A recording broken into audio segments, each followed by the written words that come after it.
लोग थोड़ा थोड़ा सत्संग संकीर्तन कर रहे हैं, वैसे वैसे हमारा आत्म कल्याण हो रहा है। जैसे अज्ञान के अनेक आवरण हो और उन आवरणों से हम ढके हुए हो, तो उन आवरणों से धीरे धीरे हम लोग निकल कर परमात्मा को प्राप्त कर रहे।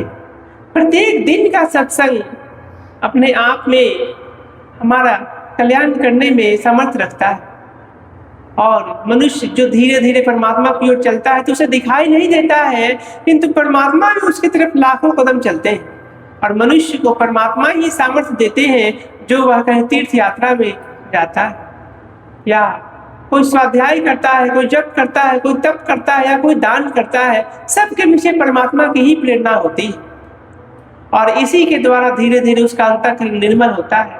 और विशेष साधनों के द्वारा, आत्म संयम के द्वारा, आत्म अनुसंधान के द्वारा, बार बार आत्म तत्व का चिंतन करने के द्वारा वह इस जन्म में इसी शरीर से उस परम तत्व को प्राप्त करके मुक्त हो जाता है। यही है परमात्मा से बिछड़ने का और फिर परमात्मा से बिछड़ कर वापस परमात्मा को प्राप्त करने का मार्ग। और यही है मूल लक्ष्य सभी प्राणियों का। हम और आप इसी यात्रा के पथिक है। इसको इस जन्म में समझे या आने वाले लाखों करोड़ों जन्मों के बाद, तो फिर क्यों नहीं इसी जन्म में हम लोग परमात्मा को प्राप्त करने का यत्न करें और परमात्मा की शरणागति स्वीकार करके और बोले, हे नाथ हम जैसे हैं तुम्हारे।